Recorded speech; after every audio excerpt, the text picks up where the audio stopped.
Here we go with statistics 8.4.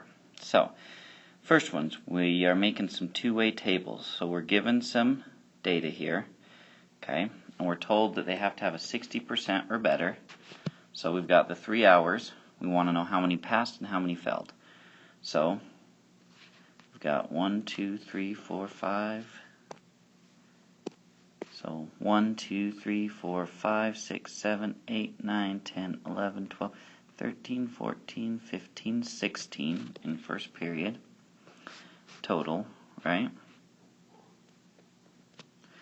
And out of that, only 1 failed, so 15 passed, 1 failed.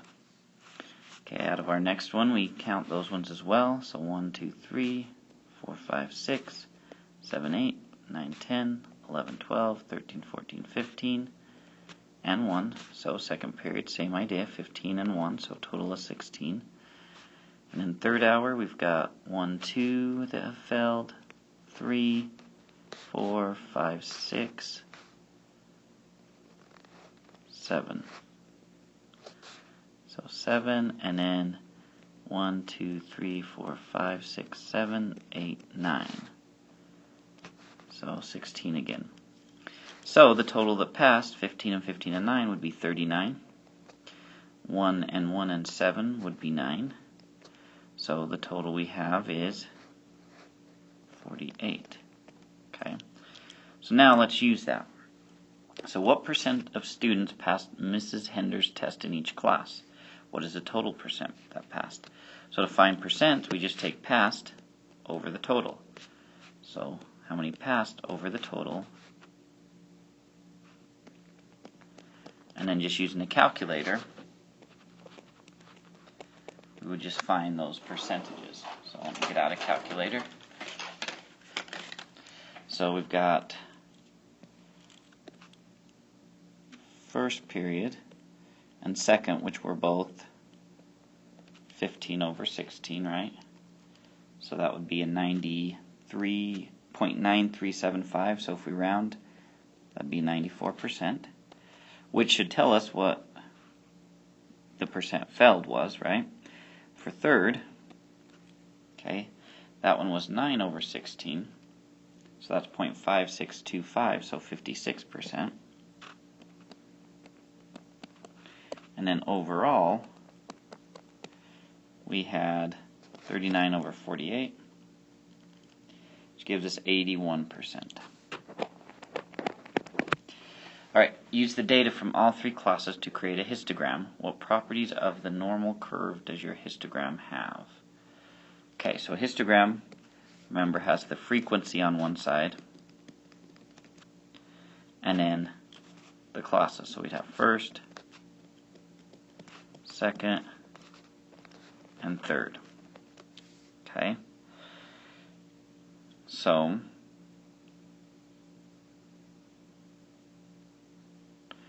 we are looking at people that passed. If we did people that passed, it'd be 15. So first would be here at 15.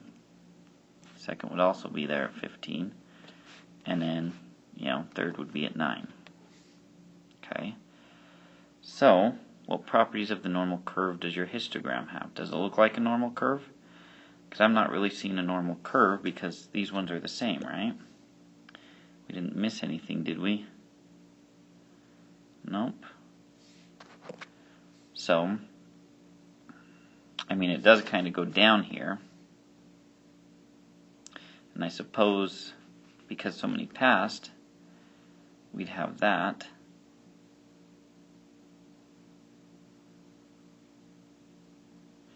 I suppose, though, we could think of it in a different way. If we thought about the test scores separately, okay, you could do something like, let's see, our lowest were 40s,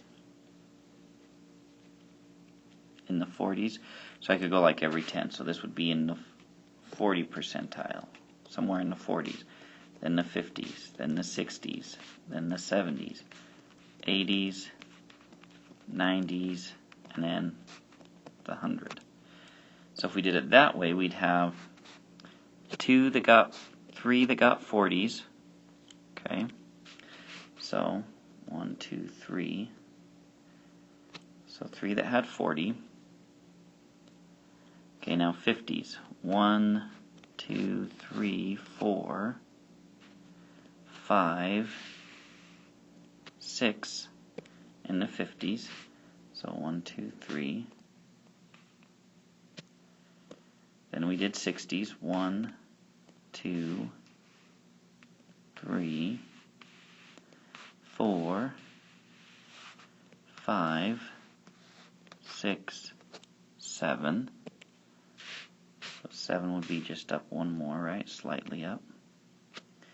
Then 70s. 1, 2, 3, 4, 5, 6, 7, 8. So slightly up there.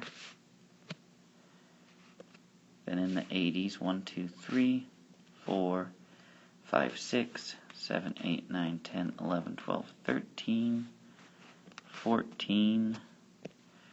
So 8, 9, 10, 11, 12, 13, 14. Okay, then 90s, 1, 2, 3, 4, 5, 6, 7. So back down to 7. And then the 100s, 1, 2, 3. So, I mean, if we look at it that way, it kind of has that normal curve. Okay, we would need probably these two to be a little bit higher, but you can kind of see that it's got that normal curve going a little bit. Okay, going a little bit. So, you know, would it have that mean? You know, we could do that and take a look at that data, but that's kind of all I wanted to look at right there. So if Miss Henders were going to predict her total pass rate using only second hour, would she have a good prediction? Well, in second hour, quite a few passed, didn't they? Well, which would be good for first period, but for third it definitely wouldn't help. So I'm going to say no, because it's not very well distributed.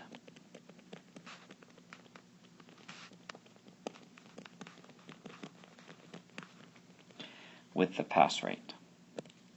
Alright, 5. So 5 track athletes are running for the Athletic Performance of the Year award.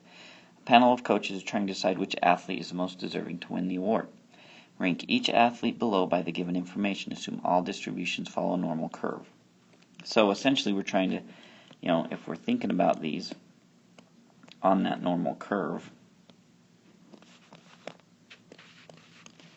now you've got 3 standard deviations away, 2 and 1, and the mean. So we're trying to kind of rate them all. Alright, so the first, Javier, threw the javelin 215 feet. The average javelin throw is 152.8 with a standard deviation of 15. So we'd add 15 each time. Okay, so we could draw a normal curve for everybody, or we can think, because we're trying to compare, we're thinking of them all on this normal curve, which if that's the case, what we're looking for is that z-score, because that we can kind of compare. So remember, it's your point minus the mean over the standard deviation. So for the first one, it would be 215 minus 152.08 over 15.85. So that's what I do. 215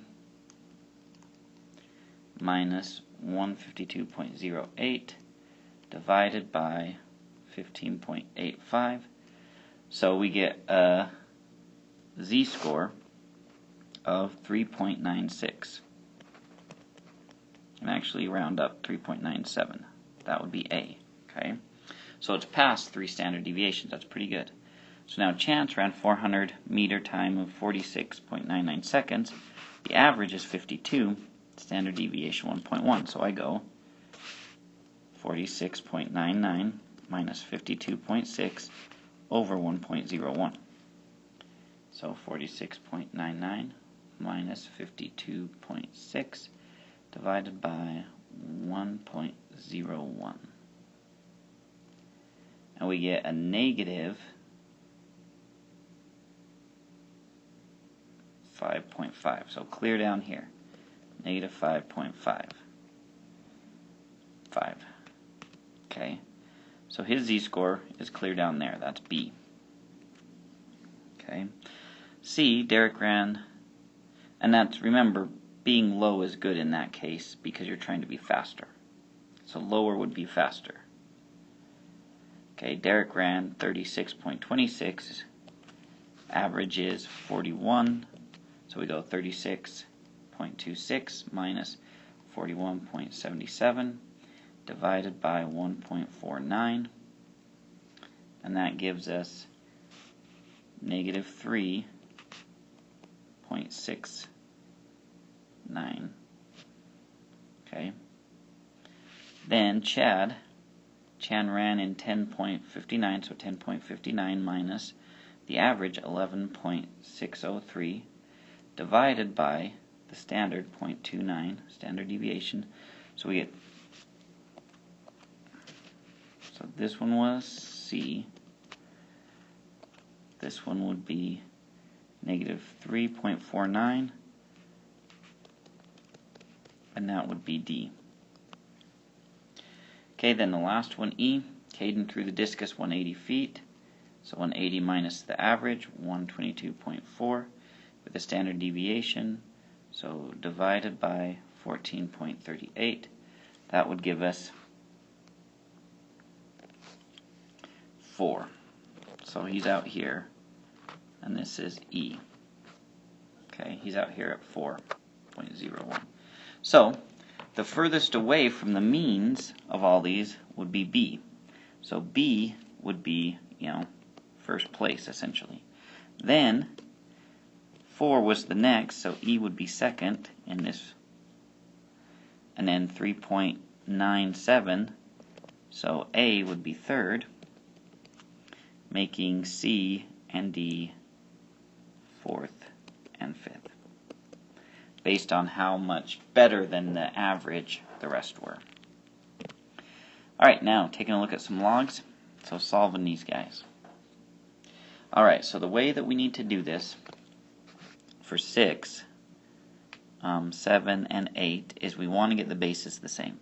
So 128 is 2 to what power? Okay, that's what we're asking ourselves. So 2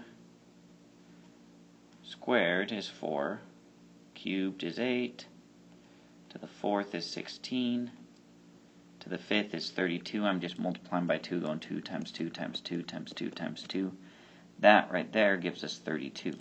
So if we times by 2 again, that's 64. Times by 2, that's 128. So there's 7. So 2 to the x minus 5 is equal to 2 to the 7th, because 128 is 2 to the 7th. Now, when we have the same base, we get rid of the bases. We're left with x minus 5 equals 7. We add 5, and x equals 12. And that's how we do that. Now, number 7, we have a slight problem. Okay, we have 243, and we have 27. Well, 27 squared is bigger than 243, so I know it's not that. So what can be 27? Well, 27 is 3 cubed. 3 times 3 is 9, times 3 is 27. So 243 would be how many? Well, 3 times 3 times 3 is 27, times 3 is 81, so that's 4, times 3 again is 243. So that's like x over 3 to the 5th. Now, to get this to not be a fraction anymore, we can take it and get the inverse. Wow, I said inverse, I meant the negative version, remember? Whenever you have like 2 to the negative 1, that's really 1/2. So to get this 243 to swap it around, we would get, well, this problem is actually set up so it doesn't really work as a logarithm, isn't it? Okay. So somehow there must have been a typo, because all we should have to do is just times both sides by 243. So so I'm not sure what was going on with that one. So we'll just treat it that way. So 27 times 2, 43, is actually 6,561. That's what x should equal. I was getting a little too into that one, because it actually isn't a logarithm. So that must be a typo, but we'll just leave it as it is. So 8, so we've got 3 to the x plus 2. Now 27 we said was 3 cubed. So 27 is like 3 cubed raised to the x minus 3. Whenever we raise a power to a power, we multiply. So that's really 3 times x, 3 to the 3x, 3 times 3, minus 9. Get rid of the bases, we got x plus 2 equals 3x minus 9. Combine like terms, subtract x, add 9. That becomes 11 equals 2x. Divide by 2, and we get 11 halves, or 5 1/2, or 5.5 for x. Alright?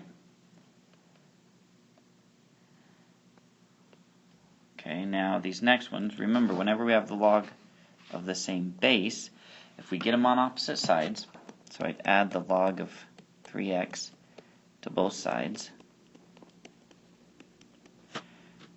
and I'd have the log base 10 of 2x plus 4. Remember, when we don't write the number, it's log base 10 of 3x. So I can eliminate the logs, and I'm left with 2x plus 4 equals 3x. Subtract 2x, and I get 4 equals x.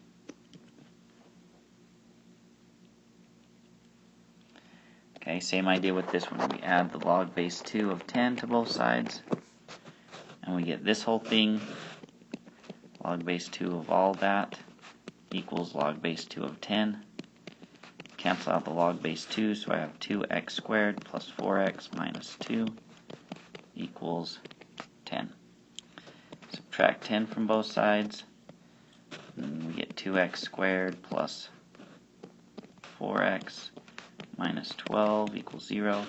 Can pull a 2 out of everything, so that's like 2 times x squared plus 2x minus 6. So then we could divide both sides by 2, get rid of that. We've got x squared plus 2x minus 6. And then we say, are there factors of negative 6 that would add up to positive 2? Okay, so factors of negative 6 would be 1 and negative 6, nope. Negative 1 and 6, nope. 2 and 3, or negative 2 and 3. Neither of those are adding up to 2, right? So then we use that the quadratic formula, which is this. So we take that, so negative 2 plus or minus square root of 2 squared minus 4 times a would be 1, times c would be negative 6, over 2 times that. So negative 2 plus or minus the square root of, well, that's going to be, let's deal with that. So 4 minus 4 times negative 6 would be negative 24. So it's really 4 plus 24, which would be 28 over 2. So now, can we simplify that square root of 28? Okay. Well, that would be like 2 times 14, which would be 2 times 7. So I've got 2 2's, so we can pull a 2 out to have negative 2 plus or minus 2 square roots of 7, which we can't simplify further. There's 2's on all pieces, so those would cancel out, making that negative 1 plus or minus the square root of 7. So those are our possible answers. Which then really, we should go back and plug them in here to check to see if they both work or not.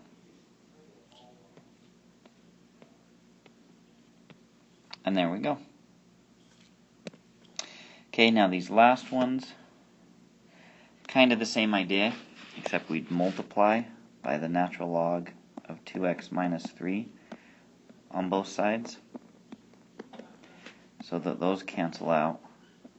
So So we get natural log of x plus 7 equals natural log of 2x minus 3. We can get rid of the natural logs, so we have x plus 7 equals 2x minus 3. So then we subtract x, get x, add 3, and we get 10 equals x. So same idea, times by the log of 15. That gives us log of 4x plus 2 equals log of 15. Cancel out the logs. We get 4x plus 2 equals 15. Subtract 2. 4x equals 13. Divide by 4. We get x equals 13 over 4, or 3 1/4, or 3.25. All three of those would work. And the last one, you can see, same idea. So really, if you wanted to shortcut, cancel those out, times by 81, and you get 3x plus 6 equals 81. Subtract 6, and we get 3x equals 75. Divide by 3, and x equals 25. And there we go for 8.4.